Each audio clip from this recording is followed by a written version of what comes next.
Chocolate कपकेकची recipe तुम्ही आजपर्यंत भरपूर बघितल्या असतील, पण ही रेसिपी थोडी वेगळी आहे. तर ती आज मी तुमच्याबरोबर शेअर करणार आहे आणि खूपच सुंदर रेसिपी आहे, त्यामुळे व्हिडिओ शेवटपर्यंत पहा. आणि ही रेसिपी जी ती एकदम साधी आणि सोपी आहे, तर ती पटापट सुद्धा तयार होते. नक्की घरी बनवून बघा आणि मला कमेंट करून नक्की सांगा. तुम्ही जेव्हा कमेंट करता तेव्हा मला खूप आवडतं आणि ते वाचते सुद्धा मी सर्व कमेंट तुमच्या.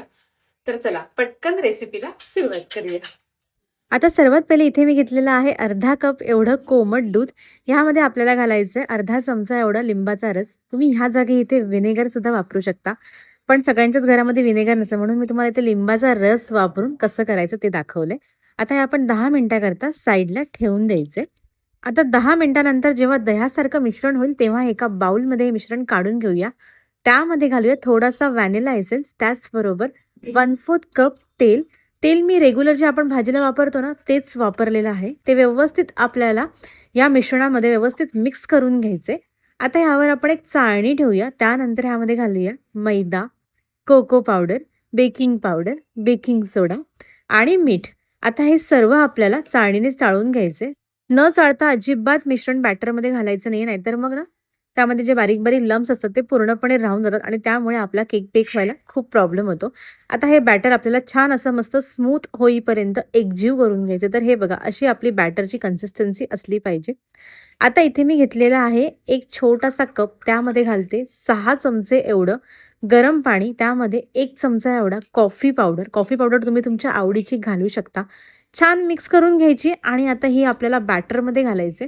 म्हणजे या केकला ना थोडासा हलकासा कॉफी फ्लेवर सुद्धा येईल. खूपच युनिक रेसिपी, घरी ट्राय करून बघा आणि खूपच छान हे कपकेक तयार होतात. आता हे कॉफीचं मिक्सचर या बॅटरमध्ये छान असं मस्त एकजीव करून घ्यायचे. हे बघा अशा प्रकारे आपलं बॅटर इथे तयार झालेलं आहे. आता आपण हे कपकेक मोल्डमध्ये टाकून घेऊ. तर मी इथे घेतलेले आहेत पांढऱ्या कलरचे व्हाईट लायनर. तर हे बघा तुम्हाला पाहिजे त्या प्रकारे तुम्ही इथे कपकेक मोल्ड वापरू शकता. हे बॅटर आपल्याला फक्त अर्ध अर्ध एवढंच भरून घ्यायचे. आता इथे आपले सर्व मोल्ड जे आहे ते भरून झालेले आहेत. त्यानंतर ह्यावर घालूया थोडेसे चोको चिप्स आणि छान प्रकारे हे बेक करायला ठेवूया 180 डिग्रीवरती 25 ते 30 मिनिटाकरता. तर हे बघा इथे आता आपले कपकेक बेक होऊन तयार झालेले आहेत. केवढे सुंदर दिसत आहेत. हे कपकेक एकदम घरच्या साहित्यामध्ये आणि ते पण पटापट तयार होतात. तर चला आता हे कपकेक एक तुम्हाला मी ओपन करून दाखवते. तर हे बघा केवढा सॉफ्ट असा आपला इथे कपकेक तयार झालेला आहे. तर हे कपकेक तुम्ही घरी नक्की बनवून बघा आणि कसे झालेत मला कमेंट करून सांगायला अजिबात विसरू नका. त्याचबरोबर रेसिपी आवडली तर चॅनलला लाईक, शेअर आणि सबस्क्राईब करायला अजिबात विसरू नका.